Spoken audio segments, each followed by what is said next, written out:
Good afternoon, Trailblazer fans, and welcome back to the weekly recap show. I'm Dan Wohler, and with me back in action is Assistant Athletic Director Jeff Polari. Dan, good to see you. Yeah, great to have you back, Coach. So, Trailblazer Athletics transitioning from the fall season into the winter season. So, talk about how the fall season wrapped up.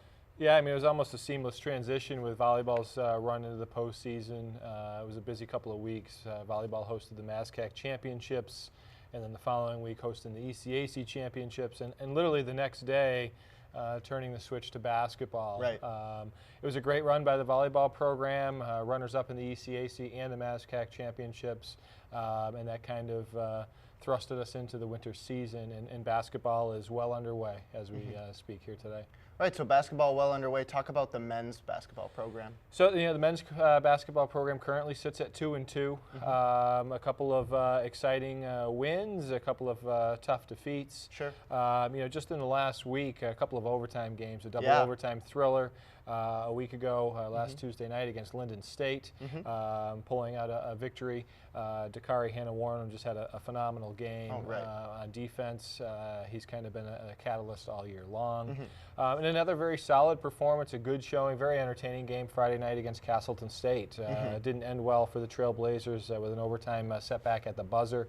It's the second time in 3 years Castleton's come in and won at the buzzer. So a tough one to swallow, so to speak, but certainly some bright spots along the way. So you mentioned Dakari Hannah-Warren having a huge game defensively, just leading the team in blocks. But talk about Paul Maurice. He was very close to a triple-double, just one assist away.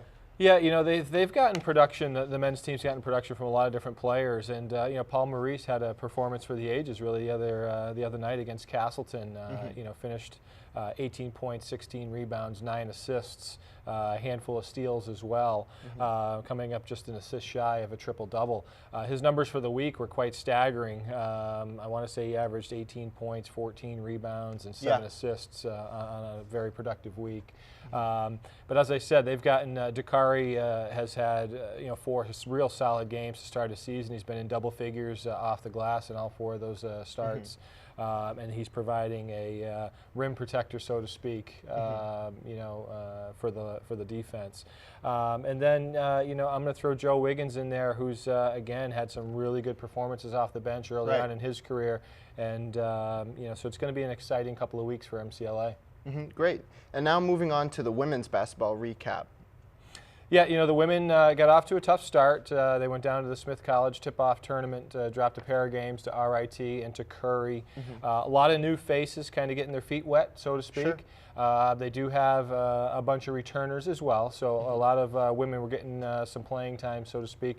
They bounced back with a couple of victories. A road win at Daniel Webster kind of got them going a little bit, something that they really needed. And then they opened up at home this past weekend, Saturday, with a fairly convincing win over a Cobleskill team, and again saw a lot of real quality performances from a lot of different women. And I would imagine, as we spoke about in our preview, they'll continue to get better and progress, and I would expect their product to be a much better one by the end of the season than where they are now. But currently they sit at 2-2. Right, so let's talk about some freshmen. So Courtney Pingelski starting with an all-junior squad, 4 juniors starting the game, and then her as the only freshman. So talk about some of the freshmen in their production off the bench. Yeah, specifically about Courtney, we got to be careful. There's, I think, just 4 or 5 Courtneys on the roster, but Courtney Pingelski has come in.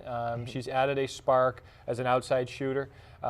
She is a threat from behind the arc, without question. She's led the team in scoring. She led the team in scoring at Daniel Webster. Had a 9-point first quarter the other day against Cobleskill to kind of get things going. Mackenzie Robinson came off the bench in a point guard capacity. Katrina Matera. There's a lot of Larae Brundage. I know I'm probably missing a couple others, but again, a lot of them have gotten their feet wet and are preparing for their first action in college basketball. So again, I would envision they will continue to progress and get better and challenge the juniors that are on the roster and all the returning players as well to get better. So it's a great sign. Sure, it's great to see Pingelski start the game and shoot 50% from beyond the arc. It's great to add to the team's production, and then seeing Mackenzie Robinson able to back up junior Ashley Clausen at the point guard position is huge to the team in the rotation. Yeah, they're adding depth to a team that sorely needed some depth. Right, definitely. And giving some different folks some opportunities and different roles, and without missing a beat. So the future is bright. So let's talk about some action for both basketball programs coming up this week. We got a game against Williams tomorrow night. Yeah, you know, the Thanksgiving week is always a difficult week. You kind of play under, you know, some not so great conditions, I guess, so to speak, on Tuesday night. A lot of people are kind of getting out of town. Sure. But the men will host crosstown rival Williams. Williams is obviously a national contender year in, year out, so it'll be a great challenge to see where the men's program's at. That game is slated for a 7 p.m. start tomorrow in the Amsler Campus Center.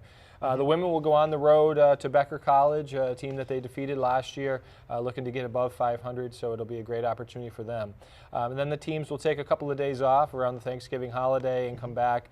My assumption would be Friday or Saturday, but the men have a very difficult road tilt scheduled down at NYU on Sunday afternoon.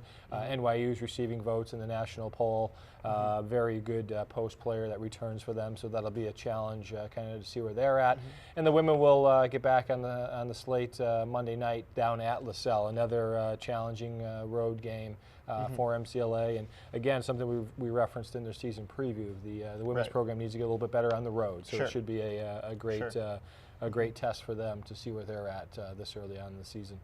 Yeah, great. So we'll look forward to both teams playing this week. You'll hear my voice Tuesday night when the men host crosstown rival Williams at 7 p.m. And folks, remember you can like us and follow us on all social media, including Twitter, Instagram, Facebook, and see our videos on YouTube. So folks, thanks for watching.